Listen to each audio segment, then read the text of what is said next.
here, but welcome everybody. It is halftime in the challenge. We're in week 3, and we are blowing and going, making things happen, and we are shaping up for summer. We hope that you're doing well in the challenge and life is going extremely well for you. If it's not, and you're maybe just struggling to hold on, and maybe you don't have any points yet, you just got logged in, you just got weighed in, hey, it's okay. You can finish strong and still have an amazing experience with the challenge. Most of you know of our health coaching program being available to you. If you are struggling with the challenge, if technology is not your friend, this may be a better suited program for you. So you might want to reach back out to your team leader and your health coach to talk a little bit more about how Take Shape for Life could potentially be an accelerator for you to achieve your goals inside and outside the challenge. And I hope that you take a look at it. It's been radically transformational for me and many of us inside the challenge. Contest reminders, a couple of things before we introduce some of our panelists, the weekly contest and the important resources section. If you haven't had a chance to get familiar with that, we've got a couple of great contests. I saw Craig's sweaty and you know it picture this the other day. He was riding his hand cycle and he was sweaty. He was stinky and sweaty, and he wanted that $25 cash prize like nobody else. That does end on Sunday, July 3rd. So if you haven't had a chance to take advantage of that little selfie snapshot, upload that into the contest page, and then make sure you check out the contest section for more great information. We got quite a few people that have joined us tonight. I'm going to go ahead and throw open the poll. So if you get a chance to cast your vote, I'll go ahead and open that poll up, and would love to know a little bit more about are you living an active lifestyle? Throw in your vote. And I'm going to throw it over to the Krager and talk a little bit more about his update for the halftime in the challenge. What would you share with the folks that are here tonight? Oh, I was going to talk about my active lifestyle, but one of the couple things that you said early on is, we have this challenge, and the challenge starts and it ends. It has a beginning and ending. But when you're thinking about your health, I mean, I guess you have a start and an end to your health too. But your health goes on even after the challenge ends. And so my mind is trying to use these challenges as training centers for healthy living. And so because we're in the movement week, really thinking about things that you would like to do that are movement, but are also fun. Because sometimes people will go and they'll do an activity that's torture. And they think, I just got to do it. Exercise can't be fun. I'm saying if exercise is not fun, you're doing the wrong one, because there's so many things to do, and you can find one that is fun. That's great. Well, we have some results back here. It looks like that about 52% of the participants are living a fairly active lifestyle, but they can improve. So good majority in an area of looking for some improvement. We got some that are maybe struggle a little bit. So stay tuned. We got some great information for you tonight that you're going to, I'm sure, pull away a couple of jotter downers. We're going to talk a little bit more about the benefits and barriers of healthy motion. We're going to share with you the NEAT and EAT principles. You may have heard that before, but maybe it hasn't been incorporated into your life just yet. I know it's taken me almost 7 years to gain some more mastery of some of these principles. It's I need to be reminded more than I need to be taught, Craig. Yeah. And this is all coming right out of Dr. Anderson's Habits of Health book. You might be familiar with that. It's where a lot of our content for the challenge comes from. And it's the health coaching program that we actually guide people through inside the Take Shape for Life program. And Dr. A's Habits of Motion incorporates all aspects of motion, including just energy expenditure, how many calories you're burning, but also helping you to incorporate cardiovascular health systems as well as musculoskeletal health systems. And we do that through our NEAT and EAT principles. So, Craig, I don't know, does this resonate with you? Did you ever have that mentality back in the day when you had a few pounds to lose, that you were just starting with the baby steps, like just driving past the place that sells the sweatpants? Yeah, well, for me, not so much, but I've been a professional athlete for a long time. And one of the things, though, is that when I got out of my professional competitive career and got into the kind of the corporate world, I did start gaining weight, and I wasn't focused on going fast, wasn't my job anymore. And so I had to recalibrate to what going that exercise was now part of like living in a body that works really great. And so I find people that can lose weight without exercise, but you can't be optimally healthy unless you have some type of movement. And there's a lot of movements that can be fun as well. So that's good for our brains. Well, optimal health and abs are made in the kitchen, or maybe on the fence for these two guys, right? Yeah. Are you on the fence about exercise? You're on the fence about exercise? Well, the numbers speak for themselves. 60% of Americans don't exercise. 25% of Americans get no activity at all. 50% of Americans, this was kind of shocking to me, Craig, that 50% who start an exercise program quit in less than 6 months. I thought the stats may have been a little bit better than that, but that's probably reality. It's just, sometimes we sign up for that 12-week program or the 10-week, body shaping class, and we make it to about 5 weeks, and then it's over, right? Yeah, I think one of the reasons why is because the number one reason for exercise is weight loss, and we find that actually exercise is horrible for weight loss, because after you exercise a lot, you get hungry, and then what do? You go eat. And so I think if we exercise for the right reasons, and we'll help calibrate you to that today, and it's going to take a while, we're going to have to remind you about this, but exercise is a plural way to lose weight. You can do that much easier with some healthy eating strategies, and use exercise for the things it's great at. Well, and if you're an avid exerciser or exercise enthusiast and you almost shut off the webinar when we heard Craig say that exercise was horrible for weight loss, stick around, because I think that you could learn something that may be a totally different perspective than the way that you've seen exercise. And it's not to say that the way that you're doing it is wrong, but we've seen a lot of people that have struggled to lose weight, and they are exercising consistently every single day, and almost to the point where they're doing over-exercising. So what are the barriers to exercising? Did you have something to add to that, Craig? Well, I mean, you're listening there. The problem with exercise, these are the reasons why it doesn't work, is you don't have enough time to be able to process the amount of calories you need to actually see results. And then you're going to go eat again, and you're going to put a lot of that back on. So when technically exercise does work, burning calories will burn fat, no question. But when we actually do the math and actually see it work itself out, it doesn't work, because there's all these unintended consequences. And it's like when you have two prescriptions, when they play off of each other, if they get something they didn't intend. And that's what happens when you're really trying to focus on exercise as weight loss. Well, I tell you what, Mark had me come out there and play this thing called bubble ball this last weekend. If you ever heard of bubble ball before, it is a intense exercise sporting activity. And I wanted to cry for my mama the next day because my body was a little sore, and I was looking for some medication in the form of some food, because that's where I typically run. So I totally get what you're saying about how if you really push yourself, you can draw yourself into take on more calories. Well, my mind tells me I can justify it because I just did all that exercise. And I'm amazed at how much food my body thinks it needs after an hour of exercise. It's like, are you kidding me? Anyway. Yeah. Well, I mean, most of us know that, there's lots of benefits to exercise, but it's, finding the time to do it consistently, finding one that we can actually enjoy.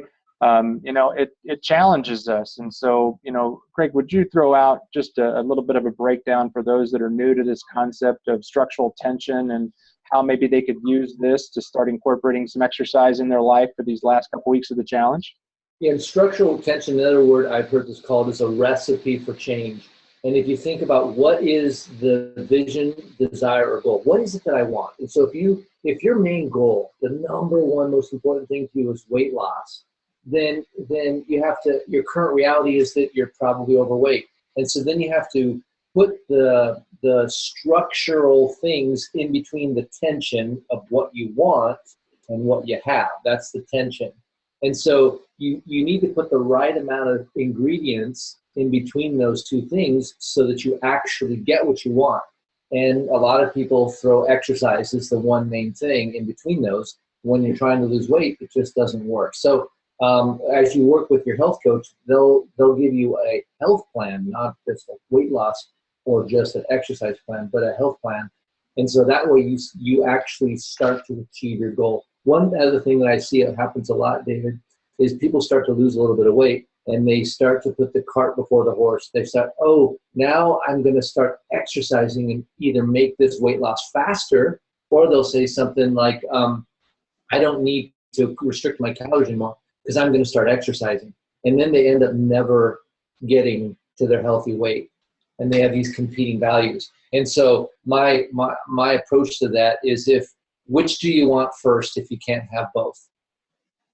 And we will make sure that you get there. But you have to do one before the other, and then you can have both. So that's my comments there. That's great. Well, let's talk a little bit more about increasing your total energy and expenditure, or BUST, which is how many calories you're burning each and every day. If you can incorporate some more of these non-exercise activity, thermogenesis type of activities into your day, you can end up burning calories all throughout the maybe 16 hours a day that you're awake. And we're going to have one of our panelists tonight talk a little bit more about that. But before we get into the NEAT conversation, I got another poll that I want to throw up there. And I'd like to get a perspective on how you view exercise. So go ahead and cast your vote. And we'll leave that poll open just for about 10, 15 seconds. So if you can, jump over there and cast your vote. And while everybody's voting, Craig, I heard something this last weekend that I thought was pretty powerful. And the phrase was trying to make wise choices when it comes down to, the things that matter most to you in life. And exercise is one of those things that matters most. And so I was interpreting this phrase that this guy said, but he said, based on your past experiences and in light of your current reality and based on your future hopes and dreams, what's the wisest thing that you can do? What's the wisest thing to do? And it was just a simple question like that kind of phrased things based on your past experiences, based on your current reality, and based on your future hopes and dreams. What's the wisest thing to do? And maybe right now you're struggling with making wise choices. And so maybe some more mindfulness is something that needs to happen inside of your world to make this a regular habit. And maybe having that sense of just reflection on a regular basis every day, or maybe putting that on a card someplace could be a thing that could help you to prioritize your exercise. Well, for me, it's about calibration too. We may take time to calibrate our life because we may have underestimated or overestimated the amount of the value of exercise. And so it takes a while to calibrate that, to get that in the sweet spot, so you actually start to live and feel the way you want to feel. Yeah. Well, we have Mark Blankenspoor with us today. He's a physical therapist and also a certified health coach, and he's going to talk a little bit more about his journey and how he's incorporated the NEAT principles into his life. Mark, welcome to the webinar today. Thanks, Dave. I appreciate the opportunity to talk here today and give a little bit of perspective, as I've seen that in the fitness world, the physical therapy world, and a couple small tips that can help us burn a few more calories on a daily basis. So this NEAT principle is really pretty simple, but it's revolutionary. And if you think about it, if we're trying to battle the bulge, or if we're trying to battle those extra calories, we can do some simple things to maintain that healthy weight, increase mobility, flexibility, starting to change that trending in terms of a healthier lifestyle where we maybe actually appreciate and value the exercise and even be able to get into more vigorous activity. I've seen that with a number of the clients that I've worked with.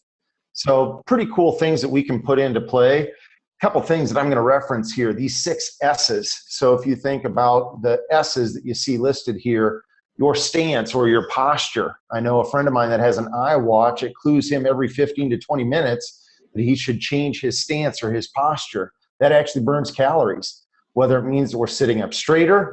Michelle's doing it there. Hey, how about the rest of you guys? No, kidding. Those of you that are watching this, think about it though. As you slouch or hang out, chill out, just changing positions, reposturing, maybe getting up, moving around, standing as compared to sitting maybe seems kind of crazy or silly, but even just standing for an hour basically burns a calorie per minute, or 60 calories in an hour. Great opportunity to be a trendsetter or a new trendsetter, be a little bit countercultural and stand instead of sitting. Strolling, just thinking about opportunities to walk a little bit more. And if you can think about where you're parking in the Walmart parking lot or at church, or maybe even your neighborhood, if you can walk another 100, 200 feet, think about those opportunities. Dave has actually been one that's challenged me with the stairs, or we challenge each other. I had this last night too. I was staying in a hotel on the 3rd floor. So consciously and almost unconsciously now, I take the stairs instead of taking the elevator. I was at a baseball game in Kansas City last night, and I think 95% of the people took the escalator. I took the stairs. Let's take the stairs. Let's get up to the top row, taking the stairs. Doing the samba, doing a little bit of dance, doing a few moves here and there, whatever you can do to just try to get a little bit more activity and get rid of the remotes, get rid of the switches, do what you can to take care of things manually. Some basic things right there. They're definitely strategies for success. Great. Well, as we increase our non-exercise activity, we also need to be thinking about that next level of the normal, regular, everyday exercise activities that we can do for maybe short bursts of time. And you've had a lot of experience in the fitness industry. There's a lot of variety now, Mark. I mean, what would you tell a person that maybe is looking for more consistency or is looking for more motivation around taking it to the next level in regards to exercise activity? Find something that you enjoy, whether it's a dance class, whether it's tennis, whether it's walking, find something that you enjoy, find something that maybe challenges you a little bit. That would challenge me. I'll tell you that. That is not anything close to something I would do, but that's impressive. Yeah. Well, a lot of people think of weightlifting as being this guy. They think of getting into a gym and doing more rigorous muscle building activities. And reality is that there's a lot of things you can do with, bands and even, small little weights that you can use to start building up that muscle. And as Dr. Anderson says in his book, this image is coming right out of his book, is that if you start increasing your exercise and your strength training, your muscle building, it doesn't mean that you have to end up bulking up, but you can start increasing your calorie expenditure in the process because muscle burns 50 times as many calories as fat.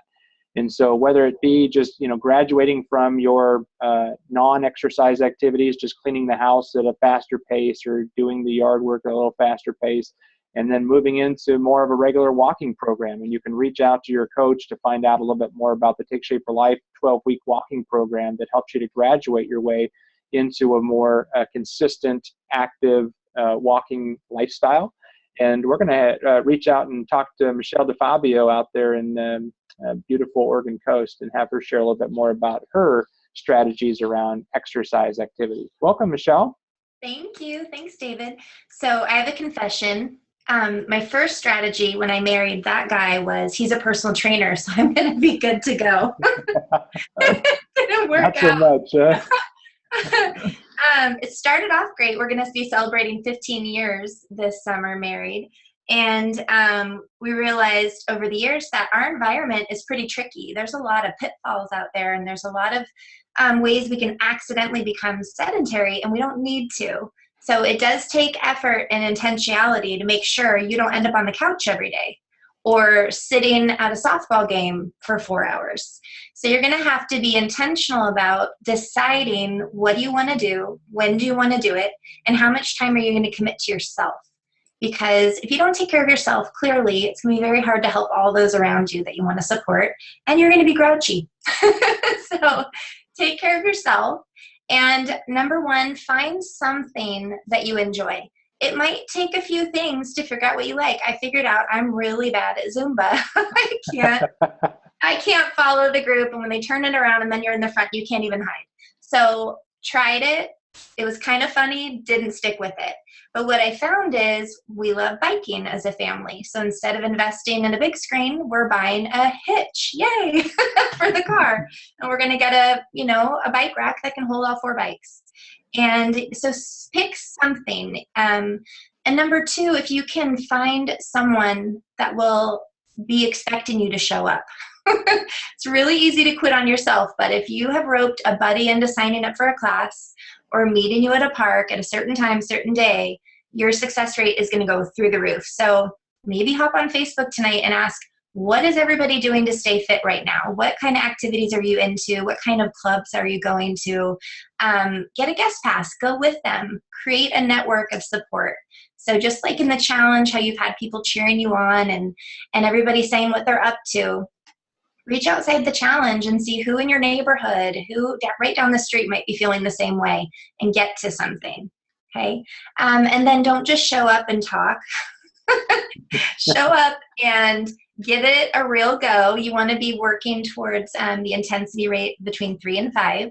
You should be able to maybe have a conversation, but it should be tough, right? If you end your session and you're not glistening or sweating, then I'm not sure it's going to count. So get some activity in there enough that you feel like that was 30 minutes well spent and I feel like I did something, but I don't feel wrecked, like maybe that bubble run thing you did, David. Where you were sure you could move. I think I was an 11 at one point in there.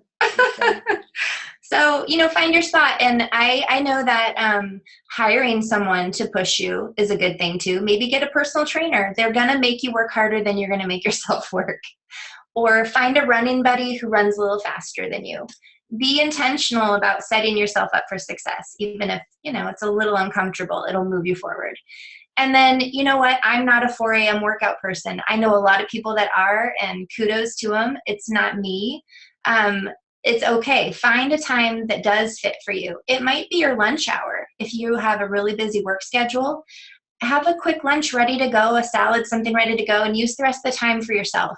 And if people are chasing you down with that, I have one more question, then have them walk with you. Because it's never just a minute. It's never a quick email. It's never just a minute. So rope some people into it with you. Make a walking group at lunch. So get it on the calendar and tell a few people in your family about it. I know when we tell our kids on these days at this time, this is what we're doing, it's happening, or we're going to hear about it. So tell some people what your goals are and have them check in on you like a health coach. It's a perfect person, right? That's great.